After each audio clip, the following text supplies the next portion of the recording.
नमस्कार दोस्तों, मैं पंडित विशाल बिरथरे आप सभी का हार्दिक अभिनंदन करता हूं अपने YouTube चैनल पर। और आपसे यही अभिलाषा करता हूं कि आप सब लोग सुखमय मंगलमय होंगे। तो आज का विषय जो है, जो हम चर्चा करेंगे इस कार्यक्रम में, वो करेंगे हम मैच मेकिंग के बारे में, कुंडली मिलान के बारे में। जब किसी मेल और फीमेल के लिए, यानी कि वर और वधू के लिए जब हम रिश्ते देखते हैं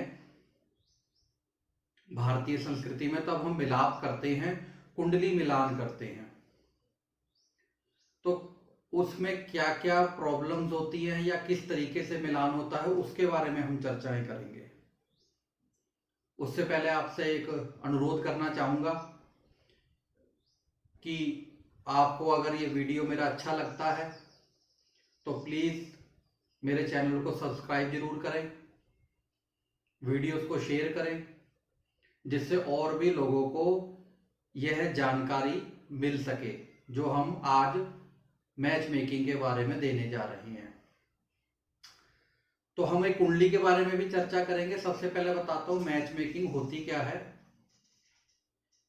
एक जातक यानी एक लड़के की जन्म कुंडली यानी date of birth, time of birth, place of birth, और एक तरफ एक लड़की की time of birth, place of birth, date of birth, इन दोनों के आधार पर हॉरोस्कोप बनाया जाता है, जन्म कुंडली बनाई जाती है।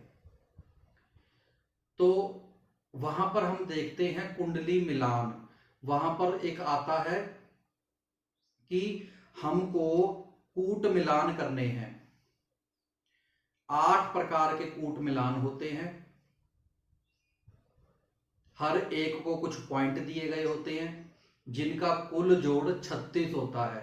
आपने कई बार मजाक में या मुहावरों में भी सुना होगा, तेरे कितने गुण मिल रहे हैं भाई, तेरी मैरिज लाइफ ऐसी चल रही है ना।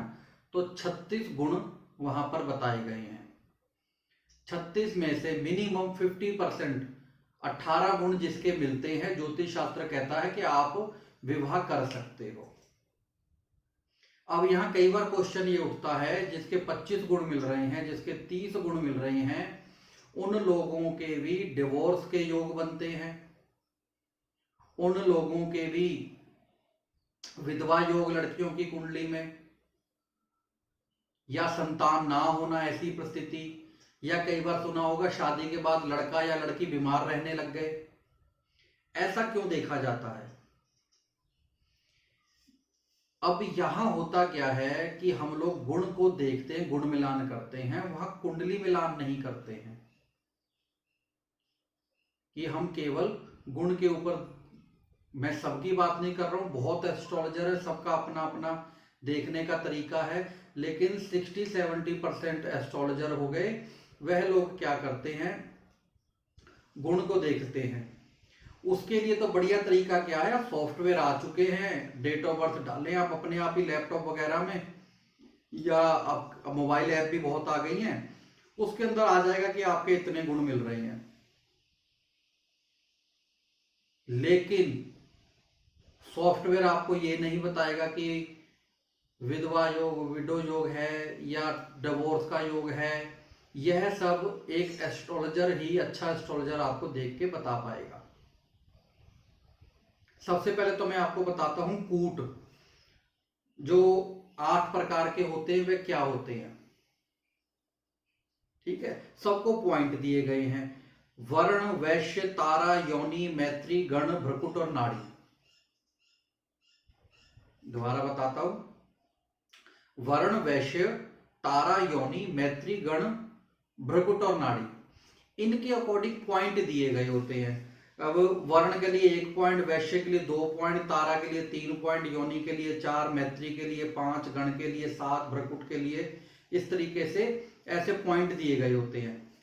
ये जैसे कि मैं आपको दिखा रहा हूं कि सॉफ्टवेयर पे, अगर आपको यहां दिख रहा होगा, यहां ये मिलान होते हैं। ठीक है, वर्ण 4 वर्ण होते हैं, क्षत्रिय, वैश्य, ब्राह्मण, ऐसे। अब इन को देखा जाता है। वश्य होता है, ये चतुष्पाद है, ये सब आगे चीजें दी होती हैं, उसको देखा जाता है कि इसमें आपस में इनकी सहमति क्या है। तारा होते हैं, योनि होती है। अब देखिए, योनि के नाम पे आपको बता देता हूं। एक तरफ है गज योनि, गज मतलब हाथी। दूसरी तरफ योनि है मूषक योनि, मूषक मतलब चूहा। अब यहां ये दोष आ जाएगा। अब हम इस दोष को छोड़ के और आगे देखते 20-25 गुण मिल गए हैं, शादी कर दो। अब ये छोटा सा भी जो है ये योनि दोष बहुत बड़ा बन जाता है समय पे। यहां मैरिज लाइफ कहां खराब होती है? व्यक्ति की सेक्स लाइफ जो है वो खराब हो जाती है।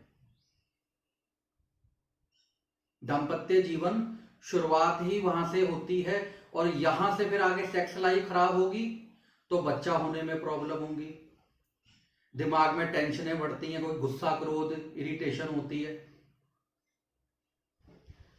अब गज का मतलब हाथी, हाथी की योनि लिंग या योनि, और मूषक की लिंग या योनि, कितना अंतर है। तो वो मैच मेकिंग नहीं हो पाती है अच्छी, ये चीजें देखी जाती हैं। मैत्री आती है, मैत्री जिसको हम कहते हैं कि ग्रह आपस में मित्र है या नहीं जी। अगर एक का ग्रह बृहस्पति है, दूसरे का ग्रह शनि है, शुक्र है, तो वो आपस में एंटी हैं, यहां फर्क पड़ता है। गण दोष आता है, गण में मनुष्य होता है, देव होता है, राक्षस होता है। मनुष्य के साथ में देव भी चल जाता है, राक्षस भी चल जाता है। वहां मनुष्य हल्का पड़ेगा लेकिन दोष कम होता है। लेकिन राक्षस के साथ देवता, देवता के साथ राक्षस, ये परस्पर बैरी है आपस में, तो ये चीज नहीं चलती है। ये तो कुंडली मिलान की वो बातें हैं जो हम कूट उसमें देखते हैं, इन आंखों में देखते हैं। नाड़ी दोष आता है, जिन लोगों की सेम नाड़ी होती है उनको संतान होने में प्रॉब्लम होती है। जैसे डॉक्टर लोग कहते हैं ना, जेनेटिक चीजें देखते हैं। हमारे शास्त्रों में पहले से ये चीजें हैं, माता का, पिता का, दादा का, दादी का, नाना का, नानी का, इनके सबके गोत्र छोड़ के ही विवाह किया जाता है कि जेनेटिक जो रचना है वो दूर दूर कहीं आपस में मेल ना खाती हो, जिससे बच्चे कई तरह के प्रॉब्लम में पैदा होते हैं या होते नहीं हैं। तो हमारे शास्त्रों में और नाड़ी दोष में भी उसको कहा गया है, एक नाड़ी नहीं होनी चाहिए। अब यहां पर हम, ये तो मैंने आपको अष्टकूट मिलान के बारे में बता दिया कि अष्टकूट मिलान हम लोग करते हैं। इसका टोटल निचोड़ और आपका जो सॉफ्टवेयर है वो भी बता देते हैं। जैसे मैंने आपको मोबाइल में बताया कि अब ये किसी के 36 में से 27 गुण मिल रहे हैं, ठीक है। अब कुंडली के अनुसार चर्चा करोगे। अब हमने ये चीज तो देख ली। अब ज्यादातर 90% लोग देखते हैं 27 गुण मिल रहे हैं, वो तो बहुत बढ़िया है जी, आप कर दो शादी। मैत्री है, गुरु मंगल है, आपस में 5 के 5 गुण मिल रहे हैं, और योनि नकुल है, गज है, 2 गुण मिल रहे हैं, ठीक है, कर दीजिए शादी, है ना। ऐसी चीजें होती हैं। अब मैं आपको यहां कुंडली दिखाता हूं, कोई मेल की कुंडली डालेंगे हम, किसी मेल की कुंडली लेंगे, फिर फीमेल की कुंडली लेंगे। तो मैंने एक कुंडली बनाई है। लड़के की डेट ऑफ बर्थ है 21 अगस्त 1980, 8:06। जन्म कहीं का भी हो सकता है, ठीक है। और लड़की की कुंडली है 3 जून 1985, सुबह के 11:55। अब यहां हम कुंडलियां निकालते हैं। अब यहां पर हमने अष्टकूट मिलान किया है, जिसके अंदर 36 में से 28 गुण मिल रहे हैं। कितनी बढ़िया कुंडली मतलब मिली है। मैच कर, कुंडली मैच नहीं करी एक्चुअली, ये अष्टकूट मिलान कितना बढ़िया आया है। अब यहां पर दोष आता है, नाड़ी दोष आता है। अब कारण क्या हुआ है, यहां पर दोनों की एक ही राशि हो गई है, तो ये तो बहुत बढ़िया हो गया कि दोनों विप्र हैं, दोनों वैश्य कीटक हैं, दोनों का तारा जन्म है, दोनों की योनि मृग है। मतलब एक जैसे फीचर आ गए। तो ऐसे तो किसी किसी में मिलेंगे ना, एक जैसे अगर फीचर आ जाते हैं, व्यक्ति कहता है यार जैसा मैं वैसा ही सामने वाला पार्टनर, फिर तो दिक्कत ही क्या है। उनका खाना पीना एक जैसा रहता है, नहीं तो ज्यादातर देखा होगा कुछ लोग तीखा खाते हैं, कुछ वो मीठा खाते हैं, या कोई ट्रैवलिंग बहुत करना पसंद करते हैं, कोई ट्रैवलिंग करना पसंद ही नहीं करते। तो वो कहते हैं यार मेरा तो बड़ा घूमने का मन है, पर वाइफ को हेडेक हो जाती है या उसका मन ही नहीं करता है, अकेला मैं जा नहीं पाता हूँ। ऐसी देखी होंगी ना आपने चीजें। अब यहाँ सब कुछ मैच कर गया, मैं एग्जांपल दे रहा हूँ आपको। अब यहां से हम आ जाते हैं कुंडलियों पर। हमने कुंडलियां तो देखी ही नहीं। अब सबसे पहले हम देखेंगे लड़के की कुंडली। अगर आपके पास, अगर मतलब आप वर की पक्ष से हो तो पहले लड़की की कुंडली देखो, और लड़की की तरफ से हो तो पहले वर की कुंडली देख लो। क्योंकि अपनी कमियां तो हम लोगों को मालूम होती हैं, अच्छाइयां हमको मालूम होती है, दूसरे की नहीं पता होती है ना। तो ऐसे देखा जाता है। अब मान लीजिए कोई लड़की वाले, जो ये लड़की की कुंडली है वो मेरे पास लड़के की कुंडली लाते हैं, तो हम हमने देखना है कि कन्या लगन की कुंडली है, वृश्चिक राशि है, चंद्रमा नीच का, लगन में शनि बैठा हुआ है। अब यहाँ पर प्रेडिक्शन करनी है लड़की वालों को कि देखिए जी कुंडली तो बहुत अच्छी है ये, लेकिन लगन में शनि बैठा हुआ है, वृश्चिक राशि है, तो स्वभाव में खिजपन, इरिटेशन, चिड़चिड़ापन होगा, पर इतना नहीं शनि का प्रभाव आएगा क्योंकि कन्या लगन की कुंडली है। अब बृहस्पति देखो कहां पर है, सप्तम स्थान को देखो, सप्तम स्थान का मालिक बृहस्पति। यहां पर बृहस्पति आता है, मान लीजिए 12वें भाव में आता है, एकादश भाव में आता है, लगन में आता है, क्योंकि मैं प्रॉपर कुंडली तो किसी की नहीं सबके समक्ष कर सकता, तो उस हिसाब से हम विचार करेंगे और देखेंगे लड़के की सेविंग कैसी है, सेकंड हाउस कैसा है उसका, परिवार कैसा है उसका। अब इसके बाद में हम लड़की की कुंडली देखते हैं। सिंह लगन की कुंडली है, वृश्चिक राशि है। अब जैसा लड़के का स्वभाव इरिटेशन, खिज वाला होगा, उससे ज्यादा खराब स्वभाव लड़की का होगा, क्योंकि सूर्य की लगन हो गई तेज और वृश्चिक राशि हो गई।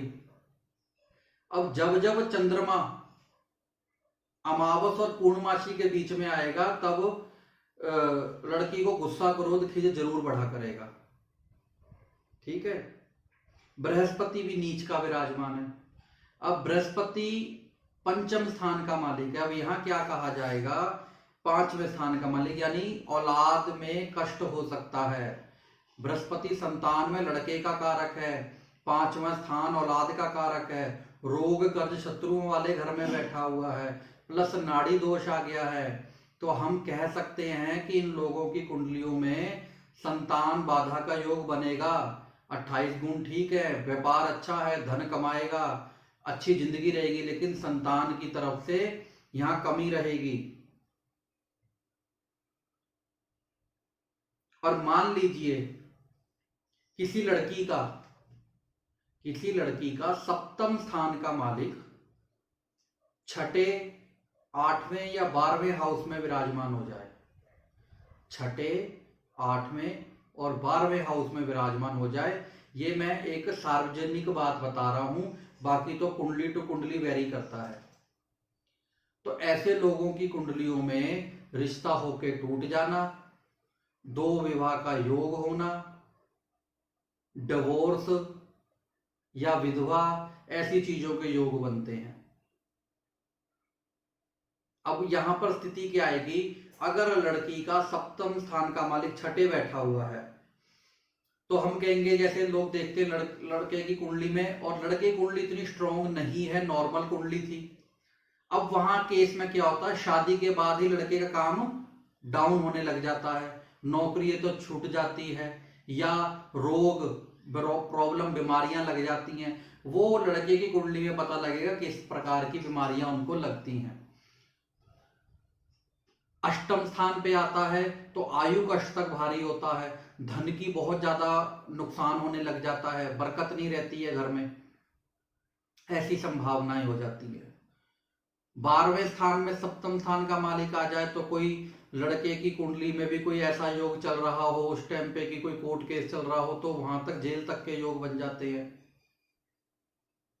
अच्छे में ये हो जाएगा कि अगर लड़के की कुंडली में कहीं नौकरी में प्रोग्रेस के योग बने हुए हैं तो वो उससे दूर चला जाएगा। विदेश में जॉब लग गई तो लड़की इंडिया में रह गई, लड़का विदेश चला गया, काफी टाइम तक गैप रहेगा उनका। या फौज में जो लोग होते हैं उनकी भी कई लोगों की ऐसी कुंडलियां होती हैं कि दूरी, डिस्टेंस का योग बना रहता है हमेशा ही। तो मेरा कहने का भाव अर्थ ये है कि जब भी आपको मिलान करना है, बेशक आप अपने यहाँ सॉफ्टवेयर से करें, वो कोई दिक्कत नहीं है। हम भी सॉफ्टवेयर में ही सारा डाटा डालते हैं और सॉफ्टवेयर में डालने के बाद में जब हमें लगता है कुंडली मिलान के निश्चित, अब कई हमने कुंडलियां 10 गुण मिल रहे हैं, अष्टकूट में सिर्फ 10 गुण मिल रहे हैं, लेकिन कुंडलियां बहुत अच्छी हैं आपस में, तब हम उनकी शादियां के लिए भी हामी भरते हैं कि कराइए, कोई दिक्कत नहीं आएगी। और कई बार 30-30 गुण का भी हम लोग मना कर देते हैं।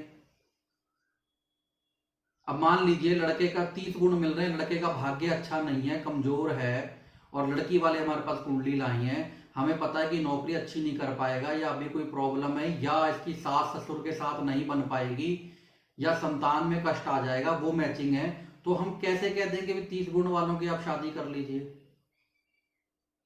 भगवान राम और सीता की जब जन्म कुंडलियां मिली थी 36 गुण मिलते थे, ठीक है ना। ये कुंडलियां जो है, देखिए भगवान ने जब अवतरित हुए हैं, जो नक्षत्र, जो ग्रह स्थिति उस समय बनी, वो दोबारा तो बनने से रही, क्योंकि ऐसे ग्रह कभी भी एक साथ नहीं बनते हैं किसी के।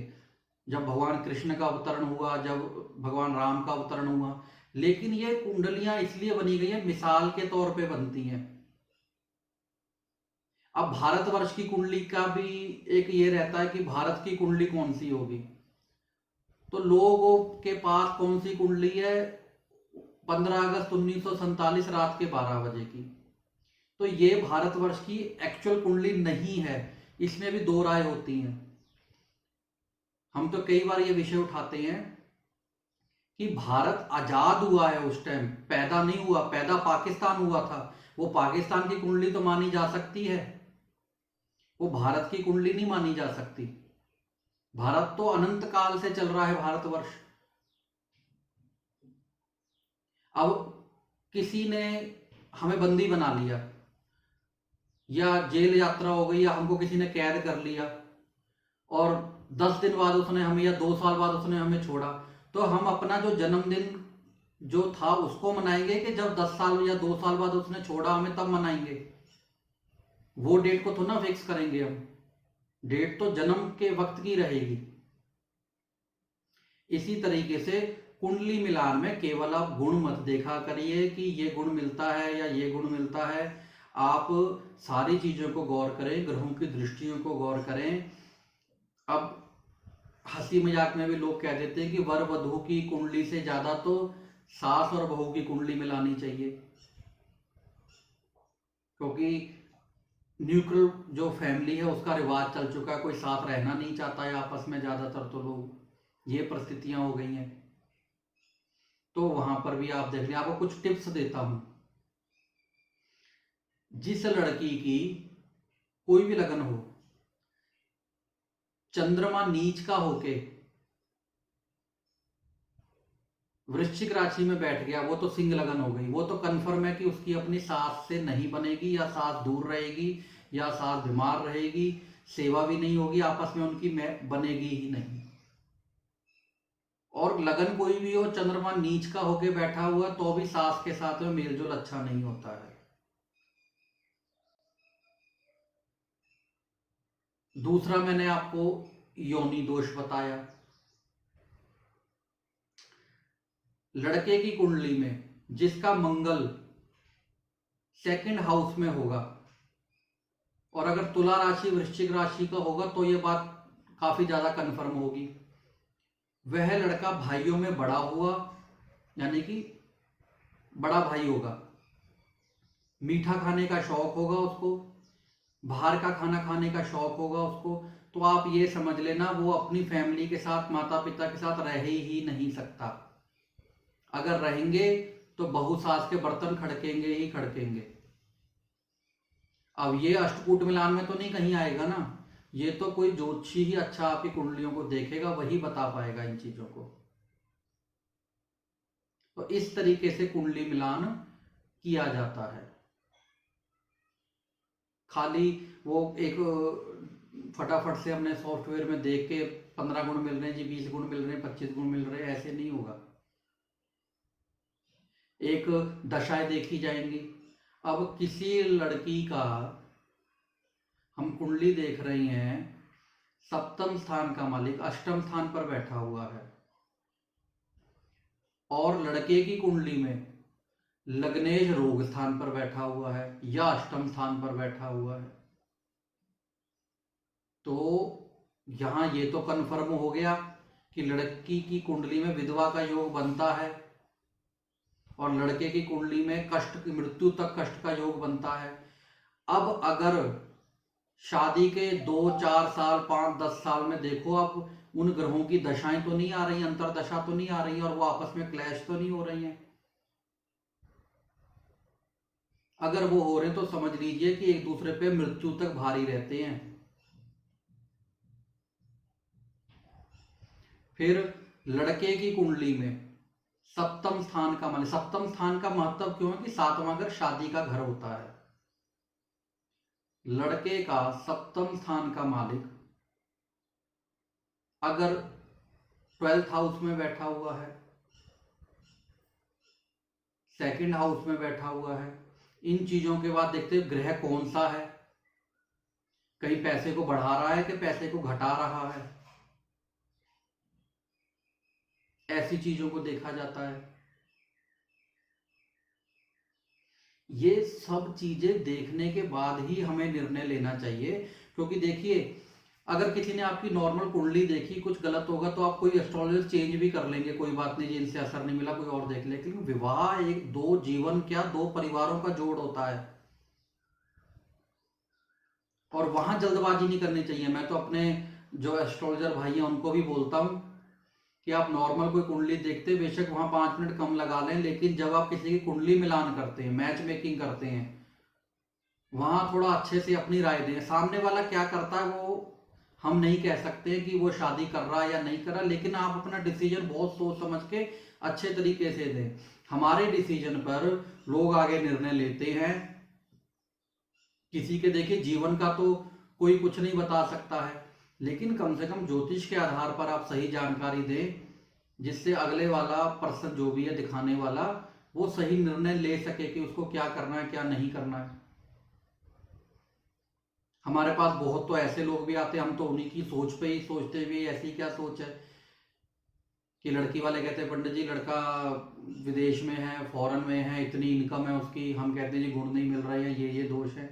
आप टेवा चेंज कर दीजिए कुछ, जिससे हम सामने वाले को दिखा दें और वो भी मैच करवाएंगे, तो उनके पंडित जी बोलेंगे कि हाँ ठीक है जी मिल रहा है। तो इसमें किसी का कुछ नहीं जा रहा है, आपके बच्चों का ही जीवन खराब होगा, कल को कोई दिक्कत आएगी तो। और बाद में लड़के वाले पंडित जी का गला पकड़ते हैं कि पंडित जी आपने तो कहा था टेवे मिलते हैं। अगर आप डेट ऑफ बर्थ ही किसी को गलत दे दोगे तो वो मैच मेकिंग क्या करेगा। तो ये भी आप लोगों को सोचना है। इसीलिए हम कहते हैं जब डेट ऑफ बर्थ आप लेते हो, वैसे तो 1-2% लोग हैं ऐसे जिनकी सोच ऐसी है, मेरे हिसाब से तो नहीं ऐसा करना चाहिए, जीवन उनका ही नुकसान होता है।